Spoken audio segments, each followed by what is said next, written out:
So that takes us, of course, to the good news, which is, of course, heaven and purgatory. Notice that purgatory is part of the good news. Purgatory is better than earth. But before I get into purgatory, which is where we're going to focus on, let's talk a little bit about heaven. Heaven, of course, is our goal.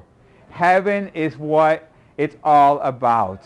Heaven is, of course, the way that we should live our life now, because we are already, as baptized, and even if we weren't baptized, as children of God, as creatures created by God's love, we are already living in this life with the invitation to be citizens of heaven. So in a way, it's awesome, because we live our lives here and we can already walk our life in such a way, which we all are hoping to do, I think everyone in this room, by just having a relationship with God. When we pray, we're already in a way having a slice of heaven, and where we're going to behold Him for the rest of our life.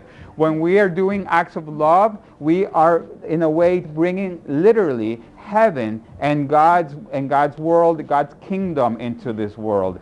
And heaven is something that we should look forward to, because heaven is going to be awesome.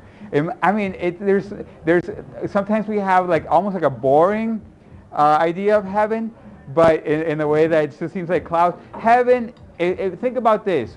We are created in God's image, and the earth is created in heaven's image, right?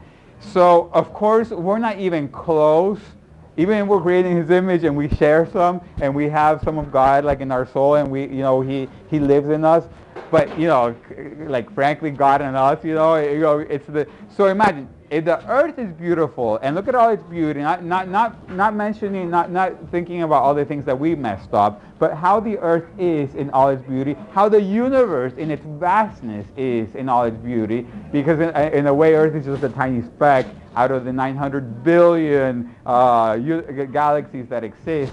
In that beauty, that is just an image of what heaven is. So in heaven, everything that is here is much more. I mean, we can't even imagine, but we have to know for sure that what the main goal and the main love that we're going to have in heaven is that we're going to be with Jesus, with Mary, with the communion of saints. That includes all of our loved ones. In these beautiful places, we have the mansion that He has built for us, because He promised us in the gospel. So, and we can even like daydream about it. People like daydream about like dream houses here on earth. Why not really daydream? Sometimes I'm like walking like down the street and I see like a plant I like, and I'm like, Jesus, I'd like that in the house, that He's building. Because I'm not gonna own a house here because I'm a priest. And so, but I'm like, I'm like making plans. Like I like a tree like that in the house that you're building for me.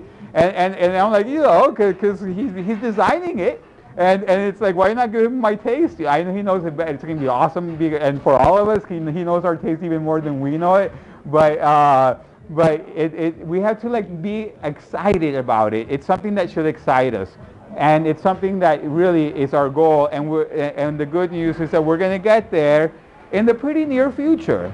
Like this building is like for example, this building is older than anyone else that exists on Earth right now, probably, because this building is at least 150 years old. In the 1800s, no one's alive. No one's alive that was here. Not even someone that would have been born here on opening day. Can you imagine? And New York isn't the oldest city on Earth. So it just realize how short-term our life is here on Earth. And so really, even though we think we have the longest life, first of all, we don't even know if it's going to be a day or decades away. But even if it is, even if we get to live over 100, it's still relatively short term.